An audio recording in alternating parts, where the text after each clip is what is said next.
Hello everyone, Casey here, and welcome to my review for Marco Polo. How did I not hear anything about this show until just a couple of weeks ago? Somehow Marco Polo flew under my radar for quite some time since its release late last year on December 12th of 2014. Marco Polo is a Netflix original series that follows the early years in the life of Marco Polo as he travels to China for the very first time to meet with the great Kublai Khan in the Mongolian Empire. Early in the show, we see Marco's father return to Italy after over 2 decades of being away. Finally reuniting with his father, Marco Polo decides to travel with his father and uncle to China, where upon arrival they meet with the Emperor, Kublai Khan. The Khan is, however, not pleased with the offerings that Marco Polo and his father have brought, and threatens to ban them from the city, cutting off the merchants' trade routes. It's at this point that Marco's father then offers Kublai Khan his son as payment to be allowed to continue to trade through the city. And without going into spoilers, things get a bit interesting from that point onward. Right from the get-go, I immediately felt like this was Netflix's attempt at creating their own version and success of HBO's Game of Thrones. Based heavily in politics and the battle to achieve the throne, it'd be hard not to see the likenesses. And as I do with Game of Thrones, I actually quite enjoyed my time spent with Marco Polo.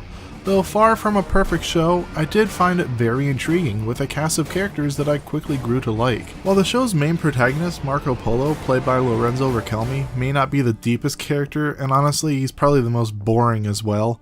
However, the supporting cast, for the most part, all shine to help correct the dullness of Marco. This goes especially for Benedict Wong's character Kublai Khan, who in my opinion, has the biggest and most natural character arc. You'll eventually see almost all sides of the great emperor: fearless warrior, loving father, wise leader, and occasionally a compassionate man. While I love the Khan's character, he's not my favorite.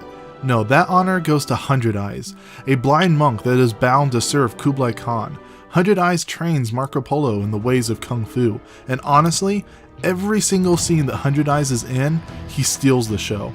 Perhaps it's because out of all the characters in the show, he probably gets the most action. When watching him fight, it feels like I'm watching a classic kung fu movie. He is awesome, extremely deadly, but also wise. As Marco Polo befriends him, Marco goes to Hundred Eyes on more than just one occasion to ask and seek advice. The show itself is filmed like a AAA blockbuster. The cinematography is astounding with constant amazing angles and views. The colors are typically very sharp and vivid, if not a hair oversaturated at times, an effect that I actually welcome as long as it's not overdone, which I felt never really happens. The fighting in the show, while a bit scarce, is very well choreographed, as it's fast and fluid, again oftentimes feeling like a good old kung fu movie.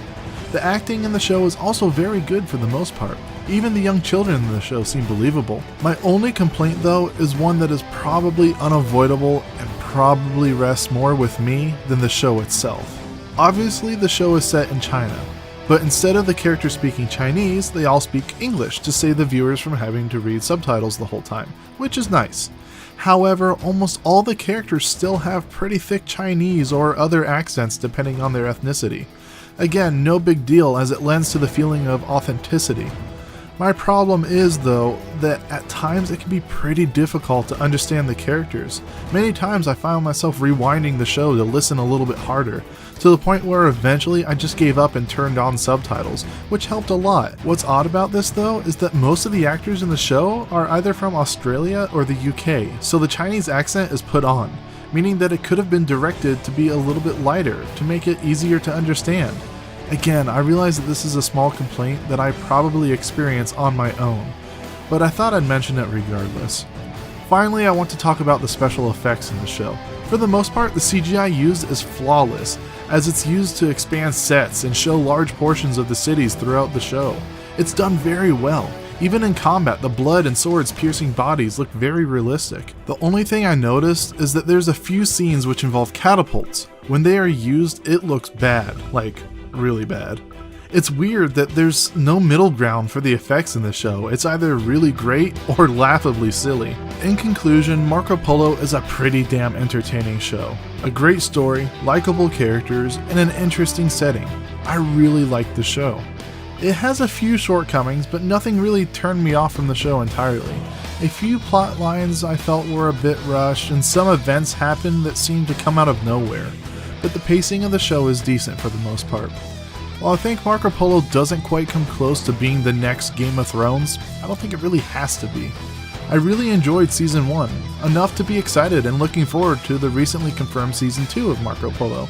This should be released towards the end of this year, 2015. So how does Marco Polo fare in the end? I give Marco Polo a 7 out of 10, a better than average experience, offering an overall good time.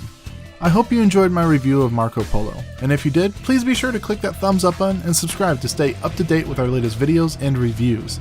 Well, until next time, guys.